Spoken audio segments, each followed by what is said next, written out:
everyone. Welcome to Let's KeKe. This is episode 11, and I'm super excited to be talking about food. And if you just watched that reel, I'm sure that you're starving right now, so make sure you eat afterwards. But I'm super excited to have Jay Miller, who is a chef, and he is also, his company, his business is Gourmet by Jay. And I'm just so excited to have him on here because I'm a foodie as well. So, let's just chime in and see what techniques and how his journey came for him to be a masterful chef as he is today. Hello, hey everybody. And where are you located at now, Jay? KeKe, I am literally everywhere the work takes me. I just left New Jersey. I've been in New Jersey and New York for the past decade. I spent a small stint for the past 6 months in Texas, and hot take and hush hush, I'm probably moving back to Atlanta in the next 2 weeks. Oh, wow. And I'm going to take Gourmet by Jay and everything else right back home. So. Well, I'm sure everybody back home is going to want to try out. So, I know I've been waiting myself. So, all right, cool. Look, that's more doable now. Now we can figure it out. I know, right? I don't have to get anything Ubered from you from Jersey or New York. No, you won't have to do that. So, Jay, you get into cooking, and how did that start? Were you always surrounded by food, and was that always a passion of yours?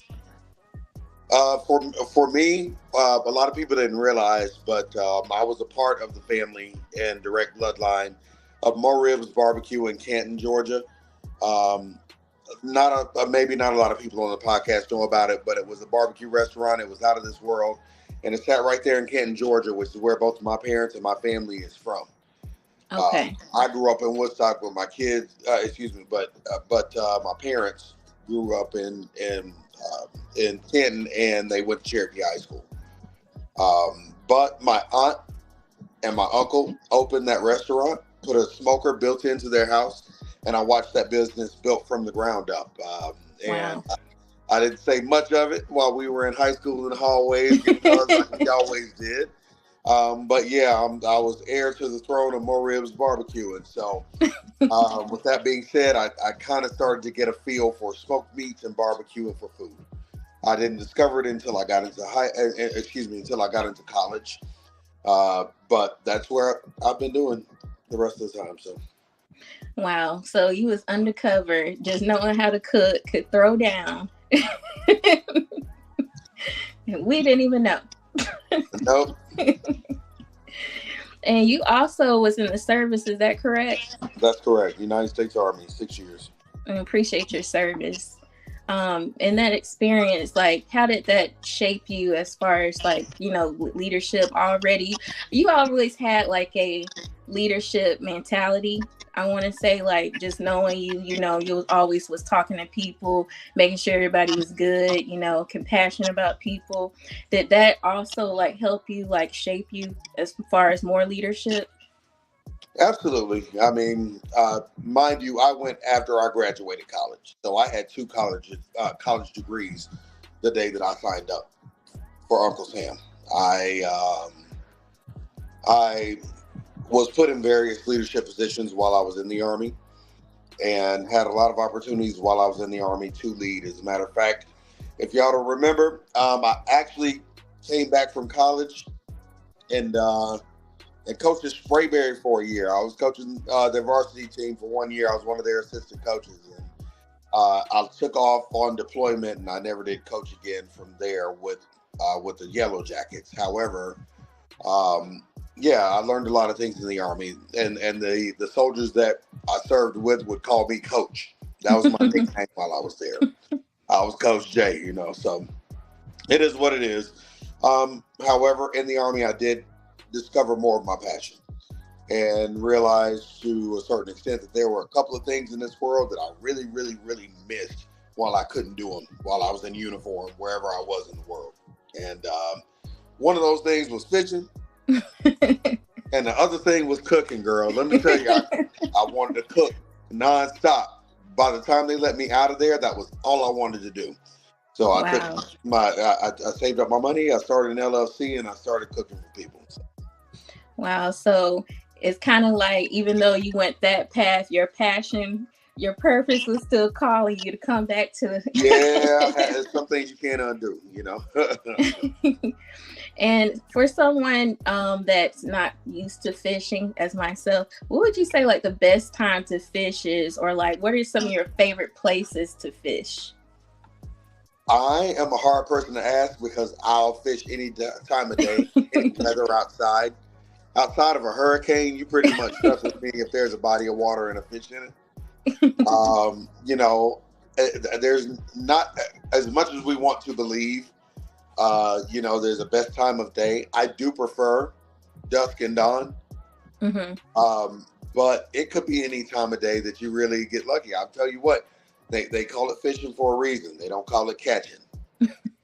If I was guaranteed to catch, we wouldn't be fishing. That would be a guarantee. It would be a waste of time. I've been out there fishing more times than I have caught. And what you see online is the days where I got lucky more so than the amount of days that I actually went. Wow. What's like something that you caught that you were surprised, or like something that like, what's your biggest catch? My biggest catch is a 300-pound sandbar shark. Wow. Um, right behind it was not as heavy as he was, but he was longer. He was almost 9 feet from the tip of his nose to the tip of his tail. It was a blue shark. Wow. I've caught all sorts of things. I've caught bluefish. I've caught mahi mahi. I've caught stingrays. I've caught. If we go down the list, if you guys come over at Gourmet by Jay on Instagram, you'll see a snippet of some of these things and what I did with them, each of them. So, yeah, it's one of those things. So, And as far as like being a pit master, now grilling is something that I dabble in a little bit, but I'm no pit master. okay, cool. I can appreciate that. What Everybody would thinks you they are say? these What would you say? You know, like when people use like wood chips or like charcoal, what would you say gives the best flavors? That would depend on several different variables, but I would say mainly on what cut of meat you were using, and also how big a cut you were using. Okay. You could really the smoke is the magic.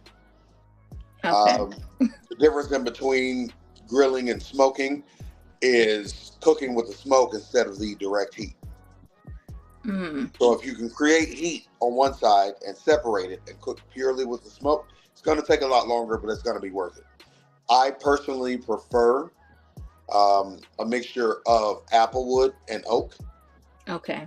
but it depends on the cut. Again, there sometimes I just used hickory today.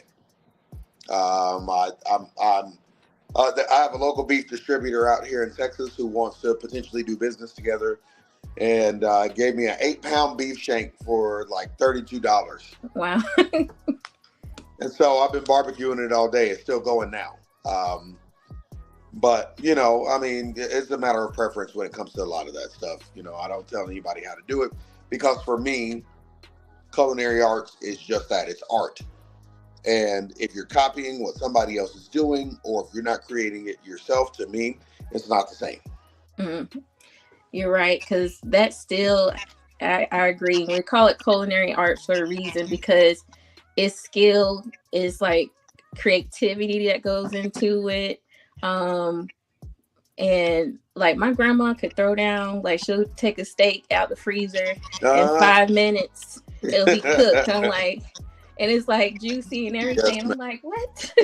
Yes, ma'am.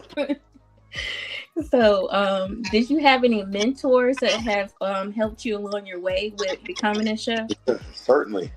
We'll start back at more ribs. My auntie Deborah, she's deceased now, but God rest her soul. She was the one who put the whole entire industrial smoker on the patio at her house, right there up the street from More Ribs Barbecue. My uncle Andy, he's been a huge part in teaching me the way of how to do what I wanted to do. Um, that's on a personal level, but I've had so many mentors now. Uh, I'm so grateful now because I started off in New Jersey was selling jars of sauce out of my trunk, Wow. and people were buying it. Mm-hmm. That got me just enough money to be able to use it for something different. And I finally got an opportunity from catering and from from everything else to go and get my culinary degree. But the guy who really, really mentored me and helped me gain a real name in the industry is Chef Alex McGlure, and he's a chop champion. Some of you may have seen him on the Food Network or other places, but Alex is a monster. He is absolutely phenomenal at what he does. And he taught me from the ground up, from what I thought I knew from culinary school, from what I thought I knew from growing up and cooking in the house. He really taught me how to do this on a professional level. And from there on out, everything else took off for my career as a result of that. And that's one thing I always thought, because I mentor students still today. And it's just like I've said before, like, you can learn from everybody. And like, even in like, me and you right now, knowing each other from high school, networking today, like, you meet a lot of people along your journey. You can learn a lot from people and working together. But just taking that time for mentorship, and not being stingy about, oh, I know this. I don't want you to learn this. You can't have that energy, because if you still have it in you, like, nobody can take that away from you. So that's why I think mentorship is so important to continue doing. And that's great you had a lot of mentors around you on your journey. Right. Is that something that you would think about doing down the road? Absolutely. Mentoring? I do it every day. I have no problem with doing those sorts of things. I think I'm so grateful to the mentors that I have had, that all I can do is turn around and try to share it with somebody else in certain regards. Yeah. And I have no problem with doing that whatsoever. My keynote mentee, a guy that I've been working with for a long time and making sure, I have to go upside his head every now and again, by the name of Aaron Snipes, man.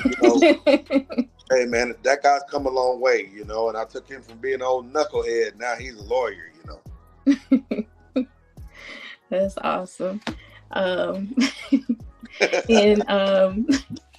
it's funny, but it's true. But it's just like just having people believe in you, and Sure.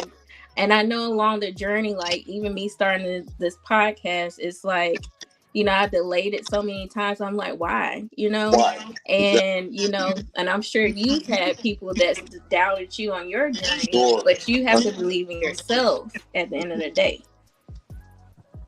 Right. I'm sure that's what you had to do as well. Well, I'm honored that you would bring me here and that you would want to interview me about anything that I've done. I'm proud of that. If people are ever interested in whatever I'm doing, come right over to Gourmet by Jay. I'll follow right back, and take a look at some of my work. I'd love to have you over there and become a friend if at all possible. So, And that's awesome. And that's what this is about, is having that welcoming energy, putting that positivity out there and inspiring other people. So I'm sure people are going to take you up on that offer as well. Hey, well, look, I'm back. proud of you. You're doing your thing with your podcast and everything else. I'm extremely proud of what you're doing. And if I can ever help you, support you, the whole 9 yards, just like I said, don't hesitate to hit me up. Let me know. I'll be there. And I appreciate that. So Jay, is there anything else you like to close out with, or like any like inspirational quotes that you hold dear to you or think about? The only thing that I can think of right now off the top of my head is one of my favorite quotes from senior year, from one of our teachers. I can't remember who. It's been 20 years. Give me a break. But he quoted Aristotle, and he said just this: we are what we repeatedly do. Therefore, excellence is not an act, but a habit. And I found that in life, KeKe,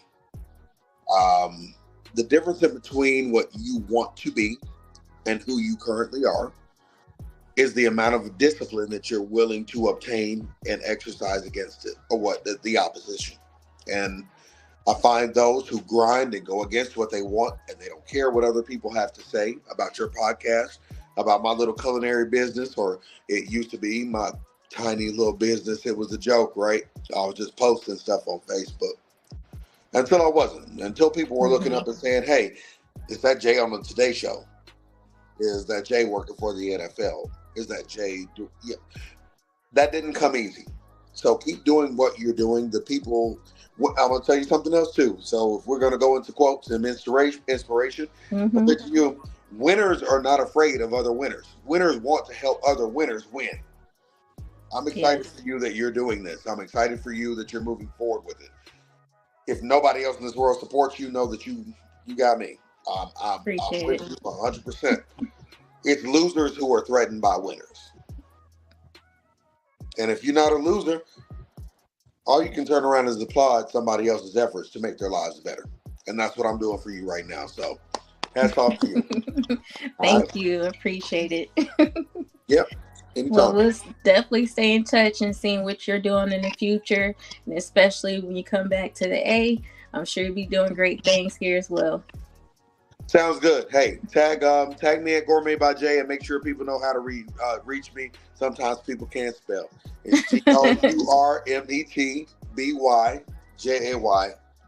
And you can't miss me there. I'll follow you right back. Tell me KeKe sent you. Thank you, Jay. You take care. All right. Y'all have a good night. Thank you for tuning in to Let's KeKe episode 11. And if you're interested in being on Let's KeKe and chiming in with some gems for us, you can email us at letskekeshow@gmail.com. And it's scrolling around right now at the bottom of the screen for you. Remember, let's grow together and share together. We're more powerful when we're together. And, just be kind to one another. It's simple. All right. Take care till next time.